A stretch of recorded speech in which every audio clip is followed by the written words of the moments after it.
Merci à vous tous.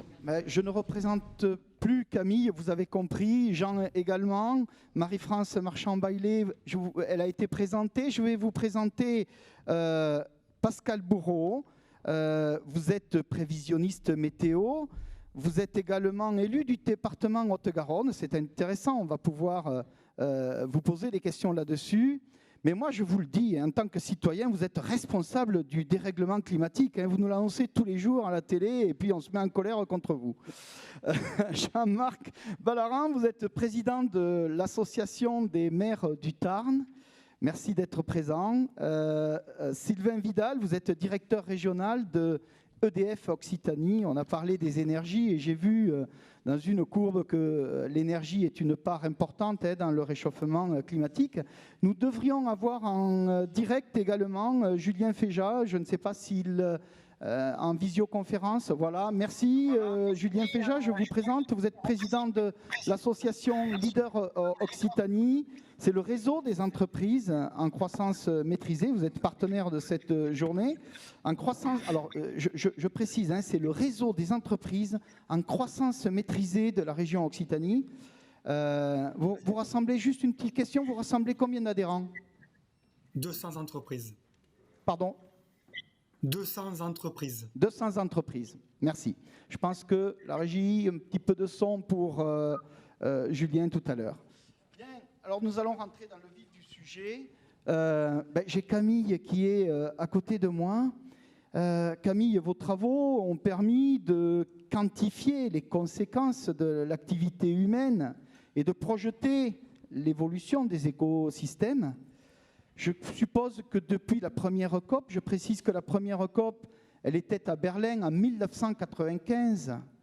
Vous avez suivi toutes les mesures, et vous nous en avez parlé d'ailleurs, toutes les mesures et promesses des gouvernements. La première question qui me vient à l'esprit, la COP, est-ce que c'est efficace? Est-ce que vous continuez à y croire, vous, scientifiques? Mais je crois que c'est très utile. Je crois qu'il faut que les gens se réunissent pour se battre, pour parler, pour obtenir un accord. C'est très important qu'il y ait ce genre de forum. Personnellement, moi, je pense que les COP récentes ont été un grand succès. Il y a beaucoup de gens qui pensent, par exemple, à Copenhague, que c'était un échec. Mais qu'est-ce que vous voulez dire par échec? Il y a des gouvernements qui se sont mis d'accord sur le fait que nous ne devrions pas dépasser le seuil de 2 degrés. C'est génial. Qu'est-ce que vous voulez de plus?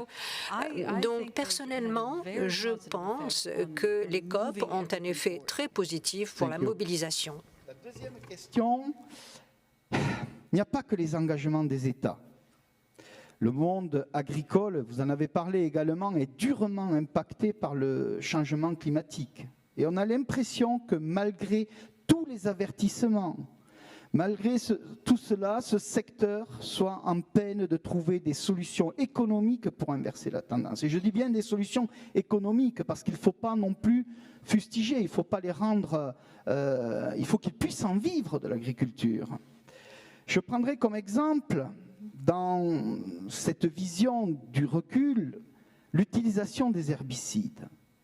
Je crois que cette utilisation est montrée du doigt depuis une trentaine d'années, et plus particulièrement le glyphosate.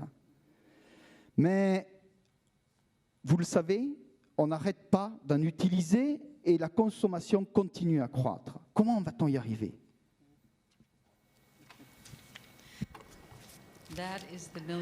Ça, c'est la question à $1 million. Alors, oui, je suis d'accord, on ne peut pas arrêter l'utilisation des engrais, des intrants, des herbicides, mais on peut les utiliser de façon beaucoup plus efficace. On l'utilise beaucoup plus qu'il ne faudrait. La quantité, au sens absolu du terme, est bien plus importante que ce dont on a vraiment besoin pour protéger une culture. sûr. J'ai parlé par exemple des engrais. Eh bien, dans certains champs, 90% des engrais va s'évaporer dans l'atmosphère et ne va pas pénétrer dans le système radiculaire des plantes parce qu'on ne les utilise pas au bon moment de l'année, parce qu'on en met beaucoup trop et en une seule fois.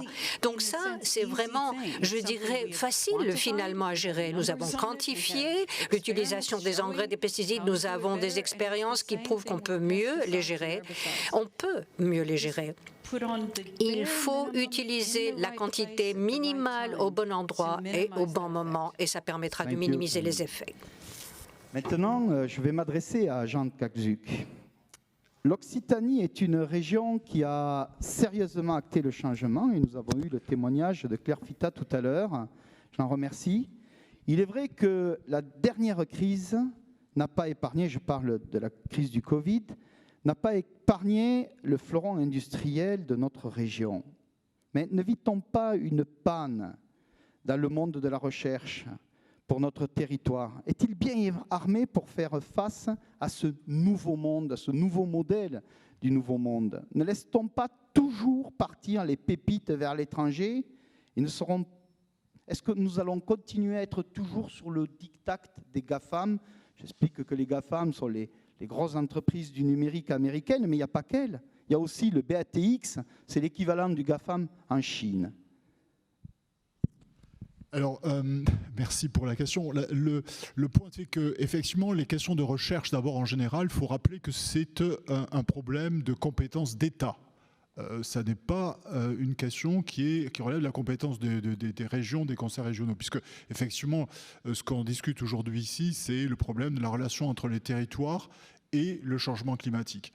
Alors, le conseil régional, comme Claire Fita le disait tout à l'heure, le conseil régional Occitanie est impliqué là-dedans, bien sûr, avec, par exemple, donc des financements importants qui sont impliqués dans les contrats de plan État-région, par exemple. Et finalement, on a un tissu régional qui est particulièrement riche en termes de laboratoires. Dans une période où la recherche française est en train de décliner. Nous étions, il y a 10 ans de ça, classés 5e mondial en termes de publications. Nous sommes passés aujourd'hui au 9e rang et vous avez certainement lu les uns et les autres l'article du journal Le Monde il y a 4 jours pour nous raconter, c'est le patron du Haut Comité d'évaluation de la recherche qui a expliqué que nous devions être incessamment sous peu au 11e rang derrière l'Espagne et la Corée. Donc il y a des efforts à faire. Et là justement, le conseil régional Occitanie fait des efforts importants. Si Camille Parmesan est là, bien sûr, c'est parce qu'il y a eu une procédure d'État et l'opération MOBGA, mais il y a aussi l'histoire du lieu où elle est et qui est directement liée à un financement qui a été validé par le président Malvy il y a quelques 10 ans en arrière et qui fait que le centre de recherche du Moulis a été sauvé. Nous avons par ailleurs à Montpellier les équipes du CFE, de l'IRD, etc.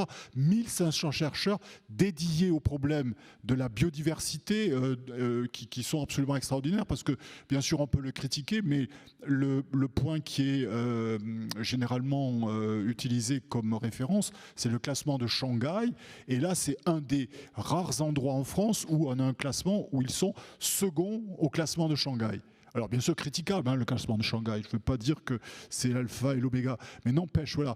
Et il y a une semaine, nous étions avec Nadia Pelfig donc à Montpellier pour annoncer les efforts du conseil régional sur le financement de l'acquisition de la connaissance pour des laboratoires de recherche. Donc 11 projets ont été définis comme lauréats, avec chacun d'eux 2 millions d'euros d'efforts de financement. Et nous avons, alors pour être très local, l'école des mines ici, donc à Albi, avec des choses remarquables qui ont été soutenues par le conseil régional. Par exemple, sur le logement, un travail qui a été réalisé en pratique réelle dans le cadre d'un contrat avec l'office d'HLM du département des Landes. Et donc Armin a participé à un financement, programme PIA, également financé par l'ADEME et par le conseil régional pour donc fabriquer des panneaux préfabriqués d'isolation des logements par l'extérieur. Et donc c'est une chose absolument remarquable qui est mise en œuvre. Puis donc le soutien à différentes PME, etc., qui sont réalisées. Il y en a une que j'aime bien comme exemple de qu'est-ce que le territoire peut faire en soutien. C'est la société qui n'est pas très loin d'ici, Infaco, qui fabrique des sécateurs électriques et qui est directement lié au travail d'une part de la plateforme technologique du lycée Rascol à Albi, et deuxièmement pour les matériaux, donc également les piles lithium, la plateforme Rhapsody de l'école des mines. Donc des choses qui sont directement reliées au territoire et qu'on peut mettre en œuvre par une action active du conseil régional. Et donc il y a également participation dans certains cas des départements en général, du département du Tarn en particulier, puisque nous avons l'université de Champollion à Albi qui est soutenue également un peu moins, de façon moins importante, mais par le département du Tarn et par l'agglomération, la ville d'Albi. Oui, c'est très vrai, mais est-ce que vous ne pensez pas que tous les territoires ne vont pas au même rythme? Je parle bien des territoires de notre région. Est-ce qu'il n'y aura pas des laissés pour compte dans cette transition économique et écologique?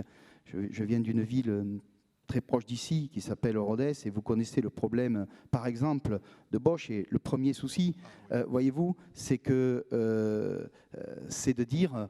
on arrête le diesel et on ne leur a pas donné les moyens ni les explications pour dire oui, on arrête le diesel parce qu'on ne peut plus avec le diesel. Alors, on est dans le cadre de l'affaire Bosch, que je connais bien dans son histoire pour des questions familiales personnelles, mais effectivement, là, c'est le problème de la voiture électrique qui a, par décision gouvernementale, des implications importantes. Et il y a des débats. Bon, là, il s'agit quand même d'une entreprise privée. Cela dit, sur le problème de la recherche en général, on intervient sur ces questions de transition vers la mobilité électrique. Par exemple, en 2013, j'ai représenté la région pour la signature du plan Clean Sky 2 au Bourget, où Airbus, le Conseil régional et l'Europe étaient co-signataires d'une démarche coopérative sur ce travail-là. Et Claire Fita faisait allusion à ça tout à l'heure, par exemple, concernant l'hydrogène, l'expérimentation avec HyPort sur non pas l'avion électrique dans le ciel, mais sur le terrain au niveau de l'aéroport de Blagnac et de l'aéroport de Tarbes, des efforts qui sont menés sur les véhicules et la logistique au sol. Alors après, il y a aussi des questions sur les territoires par rapport à la chance de chacun, des situations différentes parce que cela dépend d'initiatives individuelles. On est aujourd'hui ici, encore une fois, je ne le répéterai jamais assez, avec Marie-France à côté de nous, c'est parce que personnellement, elle a lancé une activité qui lui tient à cœur. Il faut des gens comme ça partout dans les territoires. Pour chaque territoire, trouve sa Marie-France. C'est ça la question. Et le problème, mais bien. Oui, c'est ça la question. Le problème, il est hyper simple. C'est que ça tombe pas du ciel. Et après, il y a des problèmes effectivement politiques. Et on en a longuement entendu parler par ce que vient de nous dire Camille.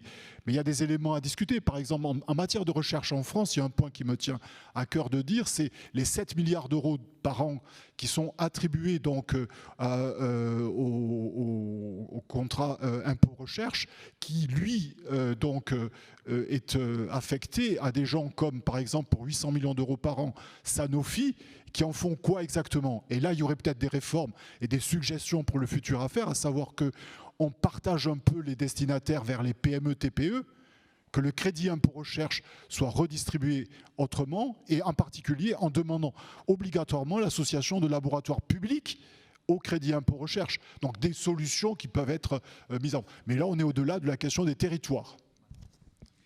Merci. Je vais m'adresser maintenant au président des maires, Jean-Marc Ballaran. Vous êtes président de l'Association des maires du Tarn. Le rôle des maires est fondamental dans cette mutation sociétale, car les bons gestes et les bonnes manières devront être donnés par les responsables politiques les plus proches des citoyens. Et vous, en tant que représentant des maires, vous êtes effectivement le politique le plus proche des citoyens.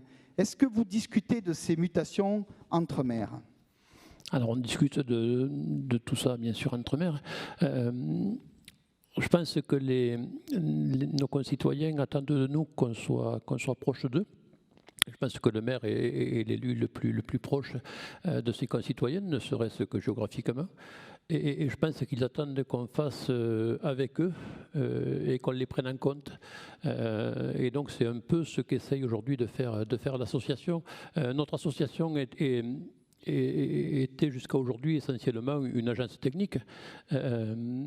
On apporte des services aux maires et aux communes de façon technique. Et aujourd'hui, notre ambition, c'est d'en faire un lieu un petit peu de partage et de réflexion.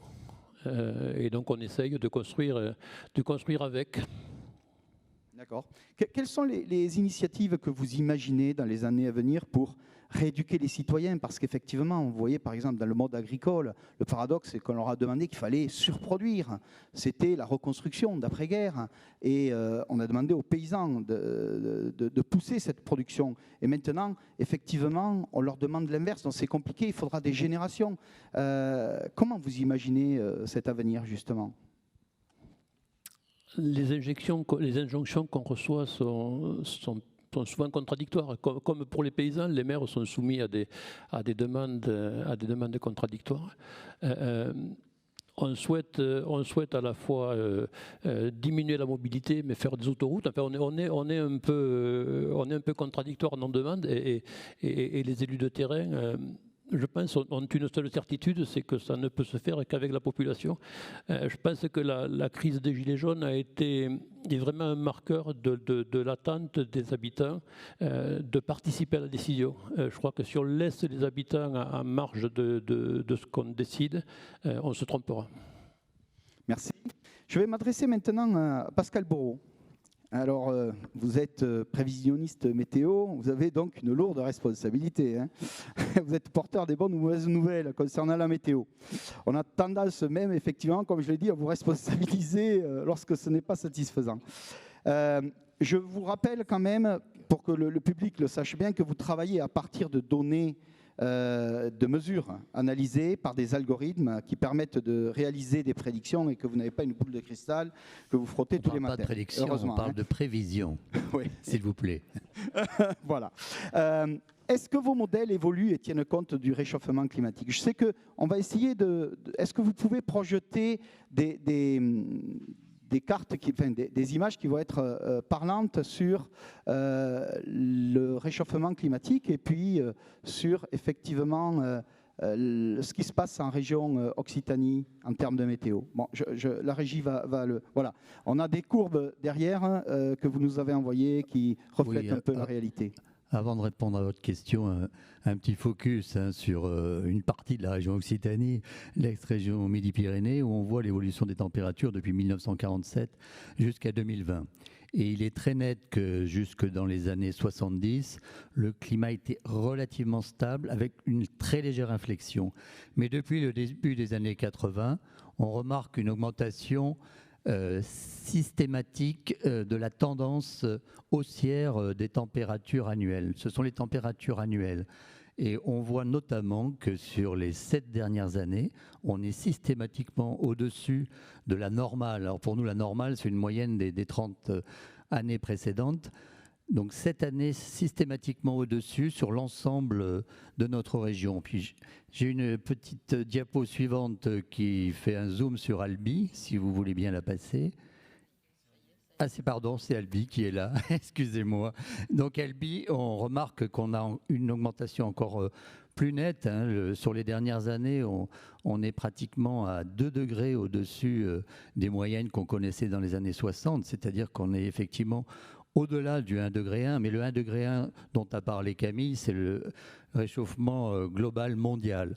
Ça veut dire que dans notre région, on a un réchauffement plus important et on est déjà à 2 degrés par rapport au milieu du siècle dernier. Alors on pourrait dire, oui, mais vous nous montrez une image, Albi, c'est Albi-le-Séquestre, donc c'est dans une zone urbaine, mais la diapo suivante, j'ai pris l'exemple de Sègreville. Alors Sègreville, c'est une petite commune du Lauragais où on a des relevés depuis 1960 et on constate que, y compris dans cette commune, qui est vraiment une commune rurale avec 150 habitants, où il n'y a pas eu de construction nouvelle, et la température, là aussi, a augmenté de façon encore plus marquée que dans nos villes. En conséquence, ça montre bien que le réchauffement climatique que nous vivons est général, là peut-être accentué sur le Lauragais avec les phénomènes liés aux influences méditerranéennes, parce qu'on constate aussi qu'il y a une évolution, et Camille l'a évoqué, y compris de la biodiversité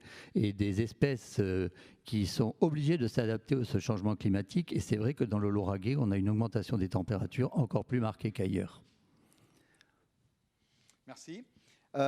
Juste une question, je sais que vous êtes élu et est-ce que vous menez des nouvelles actions auprès des jeunes pour effectivement ce changement d'usage, ce changement de mentalité? Oui, absolument. Alors c'est vrai, je suis conseiller à la ville de Blagnac, conseiller métropolitain et conseiller départemental.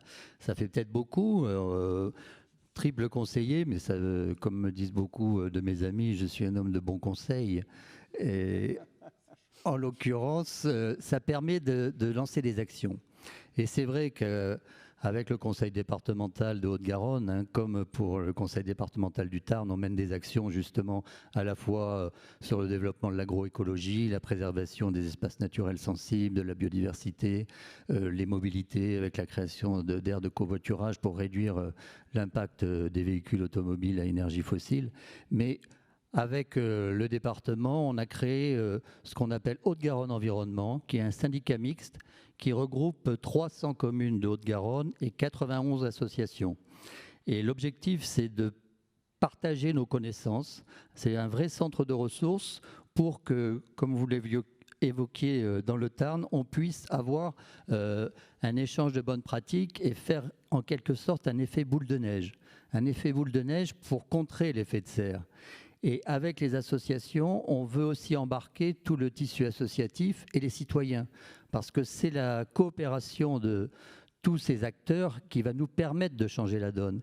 Et moi, je suis raisonnablement optimiste. C'est vrai qu'on a perdu du temps, mais si on s'y met tous, dans les 10 prochaines années, on peut déjà amorcer un changement qui sera de nature à avoir des impacts, bien sûr, beaucoup plus tard. Ce sera dans une trentaine d'années. Mais si on ne le fait pas tout de suite, on retarde les échéances et on aggrave la situation. Donc, raison de plus pour tous se mobiliser. Merci. Madame Marie-France Marchand-Bailey, j'aurais une question assez directe. Alors, je sais que vous êtes très, très engagé. Et selon vous, quels sont les principes qui feront que les citoyens changeront leur mode de fonctionnement, leur mode de consommation, pour que, en fait, tout simplement, l'activité humaine soit moins énergivore et surtout plus respectueuse de la biodiversité? Je crois que vous avez cité quelques chiffres sur la dégradation de la biodiversité, mais le règne animal sauvage, c'est près de 50% en moins de 50 ans. Donc c'est quelque chose qui est effarant, qu'on ne voit pas, qui est sournois en plus. Alors, j'ai plusieurs choses à dire. Tout d'abord, je voudrais m'adresser aux représentants des maires, le remercier d'être là, parce que vous êtes un des maillons les plus importants sur cette transformation climatique. Les gens se tournent, vous l'avez dit tout naturellement, d'abord vers leur maire. Et vous avez une responsabilité pour guider, je l'ai dit tout à l'heure dans mon propos d'introduction, pour guider vos citoyens vers la transition écologique.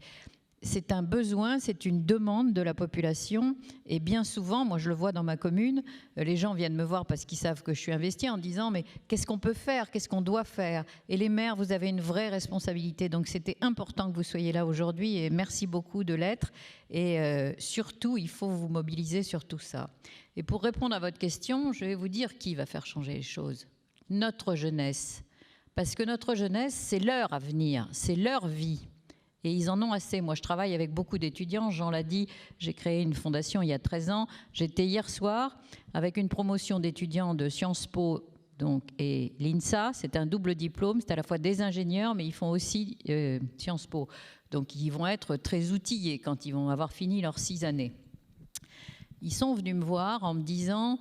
On en a assez, ça ne va pas assez vite. Vous vous rendez compte ce que collectivement, vous nous laissez comme monde. On leur laisse un monde de violence, une planète détruite et il ne se passe rien. On n'écoute pas les scientifiques.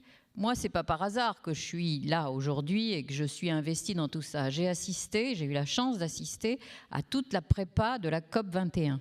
J'ai assisté à toutes les conférences des scientifiques et j'écoutais et j'étais stupéfaite de voir ce que les scientifiques disaient quand ils projetaient des cartes en disant plus 3 degrés, voilà la montée des océans, plus 4 degrés, voilà la montée des océans, tout ce qui va disparaître comme terre, comme l'a dit Camille. Et je me disais, naïvement, quand on va publier ça à la télévision, les gens vont prendre conscience et il va se passer quelque chose. Le moment de la COP 21, ça a été un moment extraordinaire. J'étais dans la salle, les gens de différents pays qui ne s'aiment pas forcément se prenaient dans les bras. On avait le sentiment d'avoir vécu un moment historique pour la planète. Et puis, Trump est arrivé, il a tout détruit. Et quand les États-Unis se sont retirés, bien évidemment, d'autres pays qui n'étaient venus qu'à force de batailler il a fallu vraiment les convaincre un par un, ont dit si les États-Unis s'en vont, moi aussi. Résultat, il ne se passe plus rien. Le Brésil déforeste à tour de bras dans des proportions effrayantes parce qu'il faudra des années pour replanter Et par contre, je vous disais, je travaille beaucoup avec des étudiants. Nos enfants sont affolés parce qu'eux sont sensibilisés, ils sont sans arrêt sur les réseaux. Enfin, quand même, regardez ce monde dans lequel on vit. C'est une gamine de 14 ans ou 15 ans à l'époque, Greta, qui est descendue dans la rue en disant « Mais arrêtez de détruire notre monde !» Et vous vous souvenez de ces marches de ces jeunes qui sont descendus. Et moi, je pense et j'encourage les jeunes à descendre dans la rue. Je leur dis « Il faut bouger parce que les politiques, globalement, pas les maires, ni la région ici, mais je parle globalement. Les politiques ne bougent pas, parce que les politiques pensent à l'élection du coup d'après. Oui. Or, je disais hier aux étudiants, vous avez 2 armes. Vous avez votre bulletin de vote, il faut aller voir vos élus, il faut aller voir ceux qui vont se présenter aux élections, et d'ailleurs, ils m'ont tous expliqué qu'ils allaient aller voir les candidats, non pas à la présidentielle, parce que c'est pas là que ça se joue pour eux, mais aux législatives, en disant qu'est-ce que vous comptez faire parce que c'est vous qui votez les lois. Et donc, vous avez le bulletin de vote. Et la deuxième arme, c'est votre carte bleue. On l'a dit tout à l'heure, il faut regarder ce que vous achetez. Et vraiment, il faut regarder ce que vous achetez. Arrêtez d'acheter des bouteilles en plastique. Arrêtez d'acheter des mangues qui sont produites dans des conditions épouvantables au Brésil ou ailleurs et qui polluent parce qu'il faut faire le transport. Les avocats, on a privé des villages entiers d'eau parce que l'eau est détournée des villages pour aller arroser les plantations d'avocats. Pendant ce temps-là, les municipalités sont obligées d'apporter de l'eau avec des camions-citernes aux populations qui n'ont plus d'eau potable dans leur propre... il y a des aberrations dans le monde. Donc, regardez ce que vous achetez. Arrêtez d'acheter des baskets qui sont produites par des femmes dans des conditions pas possibles ou des enfants, encore pire, en Inde ou ailleurs. Il faut vraiment regarder d'où proviennent vos achats. Est-ce qu'on a besoin de 15 paires de chaussures ? J'ai moi-même fait le bilan chez moi en disant quelle honte, donc on arrête tout ça. Mais c'est une prise de conscience à faire. Vous disiez tout à l'heure comment faire, c'est chacun d'entre nous. Et moi, j'essaie de faire tout ce que je peux parce que je me dis qu'il faut convaincre les gens et les amener à réfléchir. Et je suis convaincue que c'est à partir des territoires et à partir des citoyens qu'on va faire bouger les choses avec les élus de terrain. Et on a la chance, je l'ai dit tout à l'heure, dans cette région d'avoir une présidente, d'avoir un conseil régional où les choses sont prises en compte, où il y a une vraie prise de conscience et où il y a une vraie volonté politique, mais tout est dans la question politique. Je peux vous dire que pour faire le tour avec mes journaux de l'ensemble des départements et des villes de la région, il y a effectivement des élus qui sont totalement investis, qui ont pris conscience des choses, et il y en a d'autres qui disent il est urgent de ne rien changer parce qu'il ne faut surtout pas bouger pour contrarier personne. Et je pense que la jeunesse de notre pays, à qui nous devons le monde de demain, va, elle, prendre en compte tout ça et va bouger. Et j'espère de tout mon cœur qu'elle va le faire avant qu'il soit trop tard, parce que ce qu'on n'a pas dit, c'est qu'il ne faut pas aller trop loin, sinon on ne pourra plus faire marche arrière. Camille expliquerait ça beaucoup mieux que moi, mais le point de non-retour qu'ont vu les scientifiques, c'est que si on détraque tout, on ne pourra plus, ça sera trop tard. Et n'oubliez pas jamais que nous sommes des mammifères comme les autres, soi-disant dotés d'intelligence. Quand on voit dans quel état on a mis le monde, on peut se poser la question. Mais nous sommes des mammifères. Je ne vois pas pourquoi les autres disparaîtraient et pas nous. Et d'ailleurs, c'est déjà le cas, parce qu'on a des mortalités, je vous ai dit tout à l'heure, 2 millions en 50 ans de gens qui sont morts à cause de la pollution de l'air, à cause du réchauffement, à cause des maladies induites. Vous croyez que la Covid, elle est arrivée comme ça un beau matin? C'est pas l'histoire du pangolin. Hein. Non, il y est pour rien, le pauvre. Hein. Merci pour ce témoignage. Et puis, vous avez raison. Je crois qu'il faut être positif vis-à-vis des générations à venir. De toute façon, effectivement, c'est un grand espoir qu'on va porter sur eux.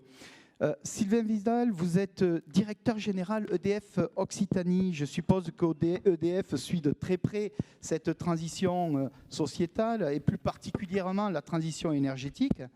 Vous, même si on peut se glorifier en région Occitanie, puisque je sais qu'on est des producteurs d'énergie décarbonée, hein, on est quand même une des premières régions de France à produire de l'énergie décarbonée. Pouvez-vous nous parler de l'évolution de cette production, justement, de la distribution également de l'énergie, en tenant compte, et bien sûr, de l'évolution de la consommation? Parce que, si vous voulez, oui, on va moins consommer d'énergie, mais d'une façon générale, effectivement, il faudra arrêter avec le charbon, le diesel, etc. et rouler avec des voitures qui utiliseront très certainement de l'énergie électrique, entre autres. Hein.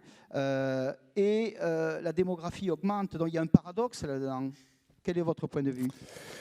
Alors, votre question, en effet, est large et assez complexe, puisque bon, la transition énergétique, qui est aussi une transition sociétale, est une partie importante du climat, et avec des réponses qui doivent s'écrire au niveau mondial et qui doivent aussi s'écrire au niveau local, voire individuel.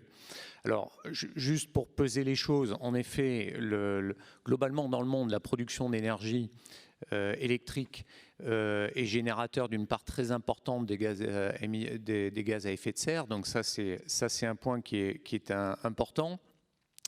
Et juste, je voulais insister sur l'enjeu sociétal qui prend des formes, à mon avis, qui peuvent être différentes, et il faut essayer de les avoir tout en tête. Aujourd'hui, on a encore 10% de la population mondiale qui n'a pas accès à l'électricité et qui a évidemment cette volonté d'y accéder. On a, je voyais le chiffre récemment, on a plus de 3 milliards de personnes qui, pour utiliser les moyens de cuisson, ont des moyens de cuisson polluants.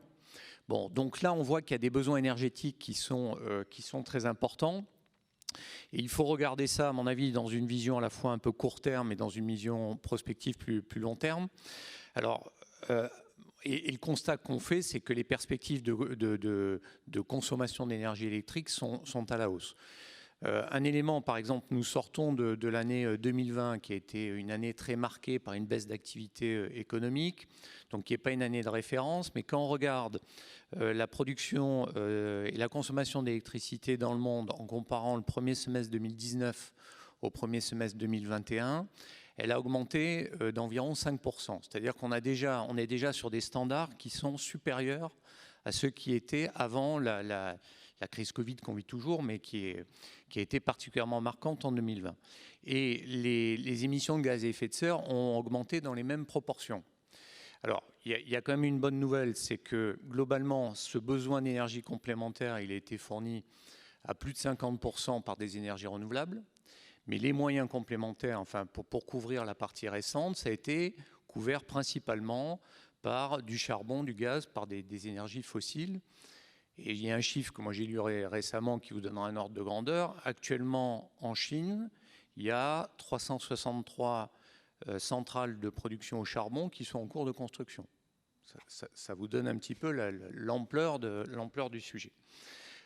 Et en plus, ça intervient alors qu'aujourd'hui, on est sur la répartition de consommation d'énergie entre les énergies fossiles et les énergies électriques qui sont en cours de mutation, mais au début de la mutation. Parce que ce qu'on perçoit, si on essaie de se projeter plus loin, c'est que l'ambition qu'on doit avoir, c'est de substituer des énergies fossiles, le charbon, le fioul, le gaz, par de l'énergie électrique, tenter qu'elle soit décarbonée. Et c'est la transformation qui est en train de s'engager autour des transports, avec la mobilité électrique en particulier. Ce qui est en train de s'engager autour de l'hydrogène. Alors évidemment, l'hydrogène qui est produit à partir d'électricité, hein, Et évidemment, ça a été cité plusieurs fois, en région Occitanie, c'est une région qui est particulièrement moteur sur le sujet, je dirais à la fois dans le développement d'écosystèmes hydrogène, mais aussi dans la volonté de créer des filières qui nous apporteront une certaine indépendance. Donc là, et puis il y a un facteur qui est aussi très important, c'est de pouvoir aider les gens à consommer moins et mieux en lançant des opérations de tout ce qui est autour de l'isolation sur l'habitat, et puis de substituer là aussi des énergies carbonées par des énergies décarbonées. Alors, après, on peut... le bilan de tout ça, globalement, c'est que... dire ce que sera en 2050 de manière détaillée les consommations énergétiques dans le monde ou en France, c'est un peu... d'électricité, pardon, c'est quand même difficile. Mais aujourd'hui, par exemple, en France, puisqu'il y a un certain nombre d'acteurs qui ont fait des prévisions, on imagine qu'on soit sur des consommations qui soient au moins d'énergie électrique au moins 30% supérieures à ce qu'elles sont aujourd'hui. Donc là, il y a des besoins qui sont croissants et qui sont principalement dus à la substitution d'énergies fossiles par des énergies décarbonées. Et bon, alors dans ce contexte-là, et là je parlerai plutôt pour la France parce que c'est évidemment un terrain de jeu privilégié pour EDF, nous, ce qu'on pense, c'est qu'il faut trouver un équilibre qui passe par un équilibre entre le développement des énergies renouvelables, alors en tenant compte en fait des contraintes que Camille Parmesan rappelait, de prise en compte de la biodiversité, du paysage et aussi de l'acceptation sociale. On voit tout le débat qu'il y a aujourd'hui sur les éoliennes, qui est quand même un sujet qui est complexe.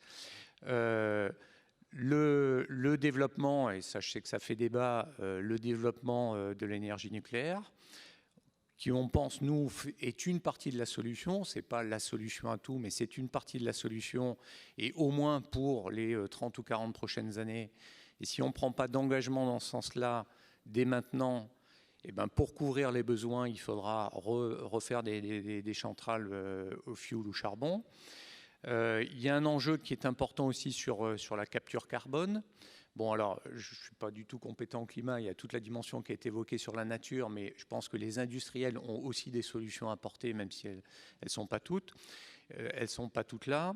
Et puis, évidemment, amplifier notre action, et là, évidemment, le politique au sens général a un rôle essentiel à jouer sur aider les consommateurs à moins consommer. Je reviens sur toute la dimension autour de l'isolation, d'aider les personnes à s'équiper de matériel plus performant.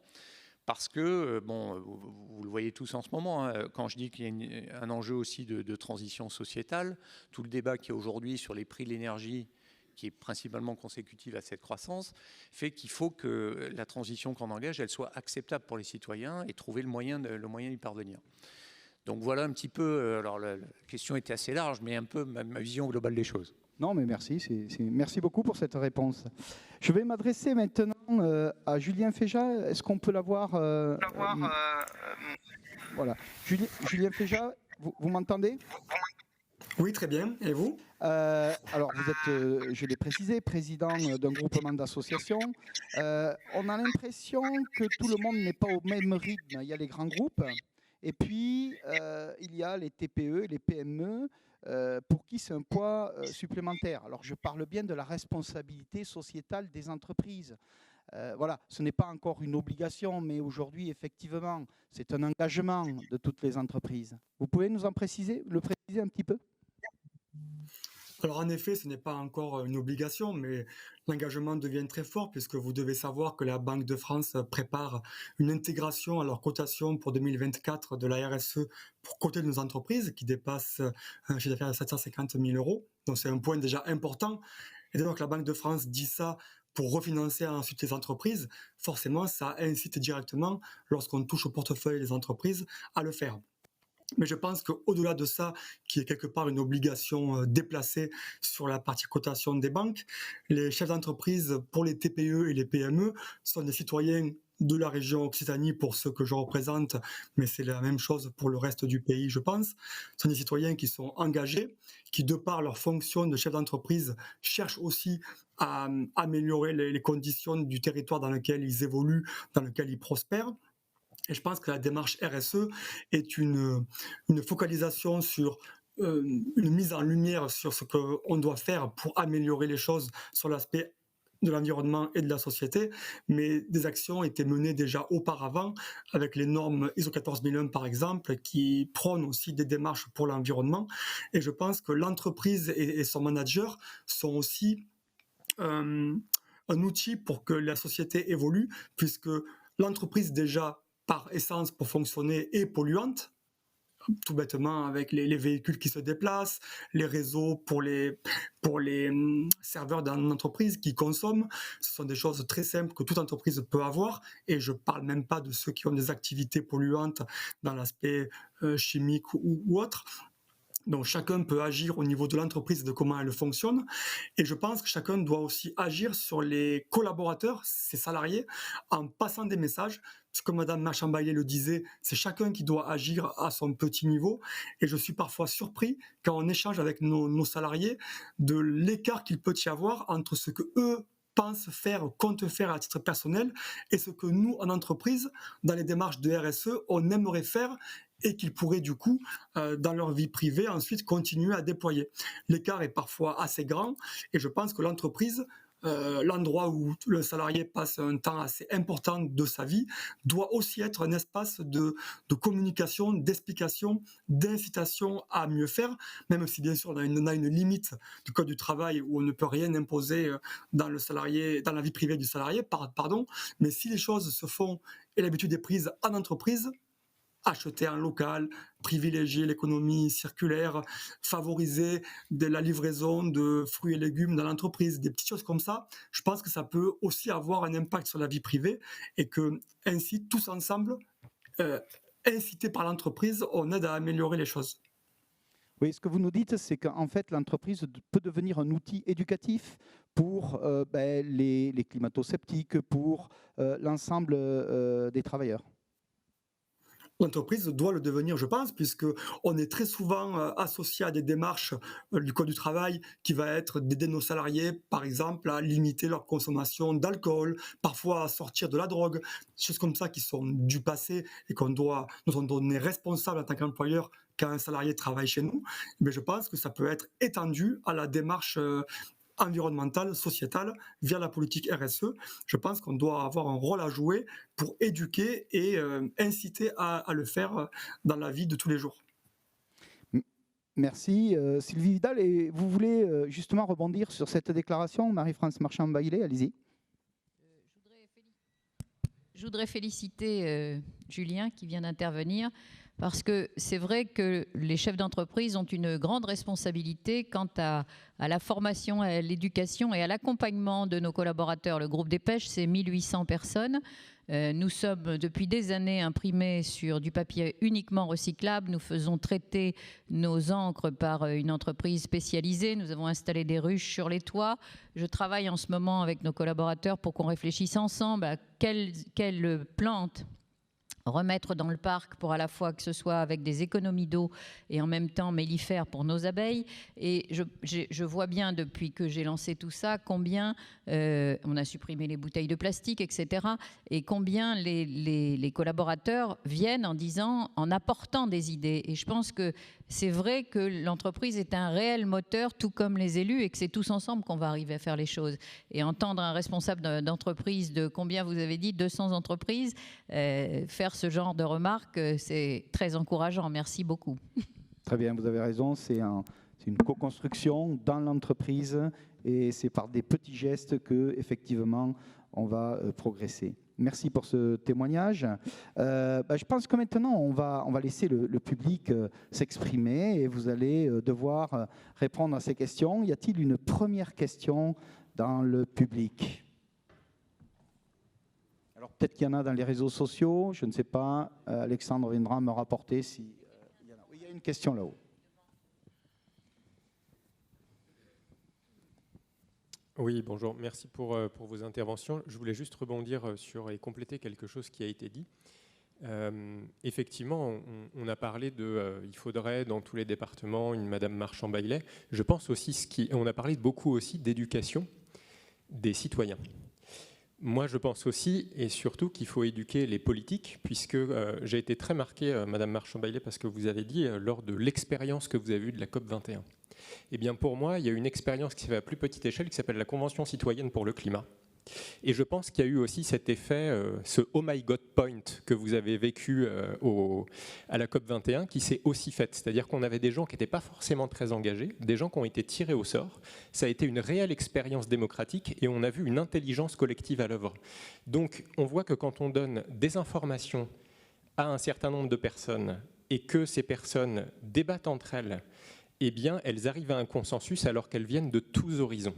Et ce qui est sorti de la Convention citoyenne pour le climat était très ambitieux et n'a pas été repris par les politiques. Donc je pense qu'il faut autant éduquer les politiques qu'éduquer les citoyens. Et ce qu'il faut, s'il faut en plus des gens engagés comme vous l'êtes partout dans les territoires, il faut aussi surtout dupliquer dans les territoires cette expérience de la Convention citoyenne pour le climat. Oui, merci pour ce témoignage. Effectivement, éviter aussi le lobbying des votes, parce qu'effectivement, le politique, malheureusement, doit préparer sa prochaine campagne, et effectivement, il y a parfois des sujets qui fâchent. Pas tous les politiques, non, mais c'est très vrai. Je n'ai pas généralité. Y a-t-il une autre question? Oui, effectivement, on parle beaucoup de politique, mais effectivement, que ce soit les élus locaux, qui sont les maires, la région, le département, on est bien en soutien à toutes les initiatives. Mais par contre, moi, je commencerai à demander une éthique des scientifiques. Parce que comment vous voulez savoir qui dit la vérité? Tout le monde dit sa vérité, suivant qu'il appartienne, ce scientifique, à un groupe industriel ou à un autre courant de pensée. Comment vous voulez que nous, les gens, s'y retrouvent? Et ça, c'est important, avoir une éthique scientifique. Votre question, c'est effectivement mettre en doute la parole des scientifiques. C'est un peu dur de mettre en doute la parole des scientifiques parce que les scientifiques se reposent sur des mesures. Et donc, ils ne sont là pas pour prendre des décisions, ils sont là pour apporter la parole et laisser le politique et le citoyen prendre les décisions. Oui, alors Pascal Borot va... Oui, effectivement, par rapport à l'état de la science, le constat tel que je vous l'ai montré montre vraiment la réalité du phénomène du réchauffement à toutes les échelles. Et la communauté scientifique, à travers le GIEC, émet des hypothèses qui sont partagées par toute la communauté scientifique. Donc on ne peut pas dire que les scientifiques disent ceci ou disent cela. Ils disent tous la même chose. On est dans le mur. Il faut maintenant agir, et agir à tous les niveaux. Et c'est vrai qu'on a quelque part une course contre la montre. Il faut tous s'y mettre. Et à la fois, effectivement, les hommes politiques et la pression des citoyens, parce que l'homme politique, il est sensible à la pression des citoyens. Et passer par l'éducation aussi de notre jeunesse, à travers ce syndicat Haute-Garonne Environnement, on crée des outils pédagogiques sur la biodiversité, sur le changement climatique, sur le traitement des eaux usées, en fait tous les domaines du développement durable. Et ces outils pédagogiques sont mis à disposition des écoles primaires, aussi des collèges, bien évidemment, puisque c'est le conseil départemental, mais ça permet aussi, à travers les enfants, d'éduquer les parents. Et le comportement, il doit aussi changer chez nos citoyens. On doit faire attention à ce qu'on fait, avoir un petit peu de conscience par rapport aux actes qu'on engage tous les jours. Et on sait que ce peut-être quelques gouttes d'eau, mais en fait l'océan, il n'est fait que de petites gouttes d'eau, donc tout va compter. Camille, je crois que vous voulez rebondir et commenter également cette question. Oui, bien sûr. Merci de me donner la parole, bien sûr, parce que j'ai déjà répondu. Mais effectivement, je crois que la communauté scientifique est arrivée à un consensus, est d'accord. Mais après, il y en a certains qui se prétendent être des experts alors qu'ils n'ont pas l'expertise pour cela. Et c'est là où les difficultés commencent. Il y en a très peu qui surgissent et qui font entendre leur vérité. Mais vous avez, je crois, dans le domaine de la chimie, des experts qui essayent de me dire qu'il n'y avait pas de problème dans l'environnement dû au changement climatique. Et à ce moment-là, moi, je réponds en disant, vous êtes un chimiste, donc qu'en savez-vous? Je crois que c'est au public, aux citoyens de voir de quoi on parle. C'est pas monsieur Untel ou madame Untel qui va prétendre être le gourou de service qui va jouer un rôle là-dedans, dans cette prise de conscience. Je crois que le GIEC, justement, ou l'IPCC en anglais, continue à être, je dirais, une tribune essentielle et propose des initiatives et des produits qui sont les plus acceptables. Et nous allons mettre au point un petit guide où nous allons, sans pouvoir mettre les références parce qu'on n'a pas le droit et sans utiliser des termes scientifiques, un certain nombre d'informations, des diagrammes, des courbes que n'importe qui peut comprendre, même à l'âge de 10 ans. Et ensuite, lorsque l'on parle d'un rapport émis par la communauté scientifique, à ce moment-là, c'est parce qu'il y a un consensus préalable grâce à l'expertise qui leur a permis d'arriver à ce consensus. Évidemment, bien sûr, il y a un consensus, à savoir que maintenant, nous savons qu'il y a des gens qui effectivement propagent ces fausses informations à travers Twitter. Merci beaucoup, Camille. Restez là, ne bougez pas. On est obligé d'arrêter les questions. J'en suis vraiment confus parce que le temps passe. J'aimerais que l'on passe un petit moment de douceur et je vais demander à Alexandra Pourcelier de venir nous offrir ce moment de douceur. Restez là, on l'écoute tous.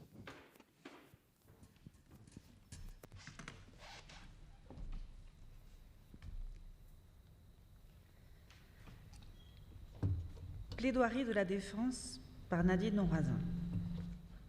Tribunal interstellaire, 31 décembre 2030. Mesdames, Messieurs, membres éminents du tribunal interstellaire, comme vous le savez, je n'ai pas demandé à venir aujourd'hui plaider la cause des humains. J'y ai été forcée.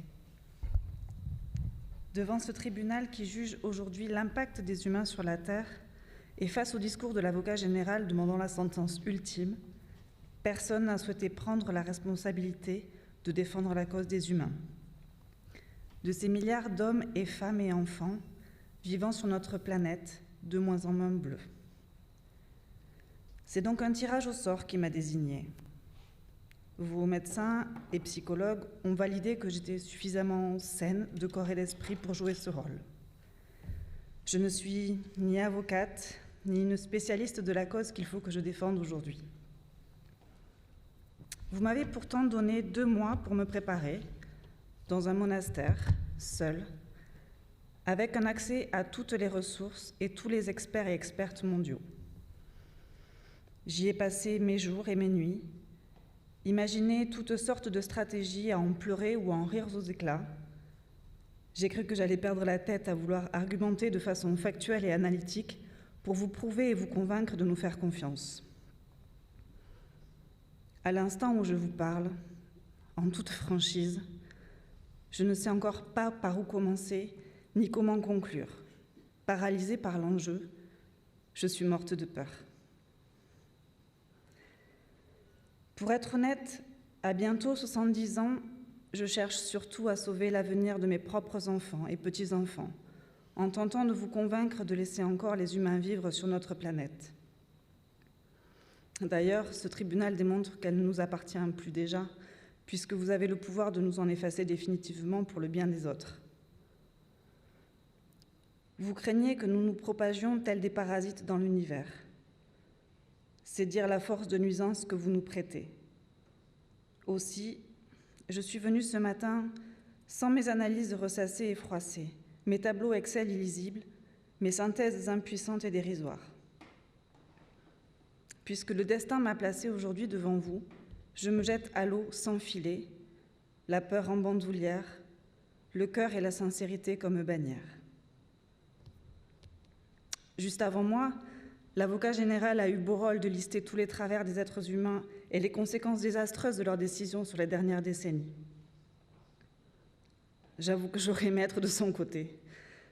Mais voilà, je suis l'unique défense des hommes et femmes. Je ne m'en sens pas très digne car moi non plus, je n'ai pas d'excuses ou de légitimité. Comme tout le monde, je savais depuis longtemps que nous vivions au-dessus de nos moyens. Comme beaucoup de mes semblables, j'ai observé les multiples et amples signaux d'alerte sur notre système humain soi-disant évolué. Ça craquait de toutes parts. L'année 2020 a définitivement sonné le glas d'une période de vide d'insouciance avec le Covid-19 et la pandémie qui s'ensuivit, qui paralysa le monde pendant des années, donc 4 années pour produire un vaccin fiable, entraînant récession économique, accélération de la pauvreté et des migrations. Feu d'artifice final, 31 décembre 2020, vous voilà, vous qui débarquez de l'univers en vous présentant comme nos juges suprêmes, puissants et sages. Au passage, nous avons appris que nous n'étions plus seuls dans l'univers, ni d'ailleurs maîtres de notre destin. La claque.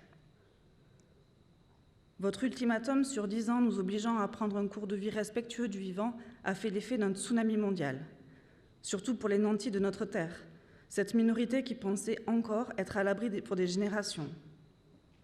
Une bonne partie du reste du monde, soit 80% de la population, n'avait pas eu son mot à dire jusqu'alors, subissant des calamités récurrentes. Votre avocat général avait déjà détaillé en 2020 notre incurie et j'en ai encore aujourd'hui l'estomac retourné. Malnutrition, insécurité alimentaire, extrême pauvreté, misère, chaos, disette, guerre, dictature, massacre, racisme, manque d'eau, mer de plastique, fonte des glaces, épidémies localisées, drames humains, industriels, environnementaux et climatiques, invasion d'insectes, des cides, en veux-tu, en voilà, piètre accès à l'éducation, notamment des filles. Nous consommions en 6 mois 100% des ressources naturelles, des ressources annuelles de notre terre. Consternant. Alors, comment en sommes-nous arrivés là? Cette sorte de grand écart qui nous arrache les corps et les âmes, je ne saurais pas y répondre. Pour ma part, j'ai vraiment cru dans le pouvoir des démocraties de respecter et de faire respecter la Déclaration universelle des droits de l'homme. Par naïveté, facilité, déni, lâcheté, égoïsme, tout à la fois probablement. J'étais du côté du confortable. Alors, comment nous en sortons-nous 10 ans après votre ultimatum? Merci, merci, c'est très beau. On peut l'applaudir. Merci à vous tous. Je vais vous demander de retrouver votre place. Je vais demander à Sylvain Vidal, par contre, de rester, puisque maintenant nous avons un grand moment. C'est la signature de la charte de la RSE, responsabilité sociétale des entreprises, de Leader-Tarn.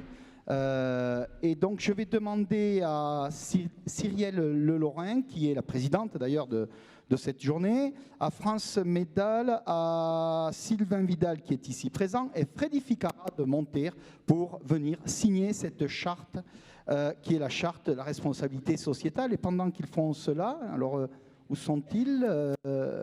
Cyrielle, France, voilà, venez s'il vous plaît. Je vais juste un petit peu commenter la responsabilité sociétale des entreprises. Alors on dit sociale et sociétale. Sociétale, ce n'est pas un mot qu'on trouve comme ça dans le dictionnaire, mais c'est pour bien comprendre, c'est un enjeu sur l'ensemble de la société. C'est-à-dire que l'entreprise doit avoir une éthique et elle doit s'engager sur sa façon de respecter l'environnement. Ça engage tout, ça engage les circuits courts, ça engage la cantine, ça engage l'énergie, ça engage l'énergie en circuit court, l'autoproduction, ça engage plein de choses. C'est-à-dire que dans toutes les thématiques, l'entreprise doit se poser la question comment elle peut mieux faire pour être moins énergivore, plus respectueuse aussi socialement parlant. Parce que le tout, ce n'est pas non plus de créer un système qui serait offensif socialement parlant. Au contraire, hein, ça a été dit lors des différents échanges, c'est très très important, le respect, et c'est un engagement qui doit se faire avec l'ensemble des salariés. Voilà, merci. Je vais vous demander de venir signer, et puis, merci. Voilà, très important. Pour replacer un peu les choses dans leur contexte, Leader Tarn a souhaité créer une charte qui soit le premier point, le premier engagement des petites entreprises pour rentrer dans la responsabilité sociale et sociétale des entreprises. Et on a travaillé avec un groupe de travail dont Cyrielle faisait partie, à 23 points qui nous semblaient essentiels et des premiers pas, des petits pas, vraiment la démarche Kaizen. Et on a ajouté une autre touche à nous. On s'est dit que ça serait intéressant que des grands groupes, des grandes entreprises de notre territoire accompagnent des toutes petites entreprises. C'est pourquoi aujourd'hui, Cyrielle, qui représente l'entreprise Lysio, que je vous invite à découvrir parce qu'on est vraiment dans l'idée d'accompagner le numérique solidaire, s'associe avec Monsieur Vidal et avec son entreprise qui est un très grand groupe sur qu'est-ce qu'on peut faire, petit et grand, pour faire ce premier pas ensemble, ce pas Kaizen finalement. Donc je vous remercie tous les deux de vous engager sur cette charte qui nous tient à cœur et je remercie Freddy de la signer pour l'ensemble de Leader Tarn. Juste une petite précision, on va arrêter le live parce que vous le savez, hein, on est en live sur les réseaux sociaux. J'invite tous les auditeurs qui nous ont suivis à distance de nous retrouver à 14h et je les remercie, je sais qu'ils sont nombreux, et je les remercie d'avoir suivi cette première matinée. Je vous laisse continuer maintenant la signature. Merci. La preuve de la...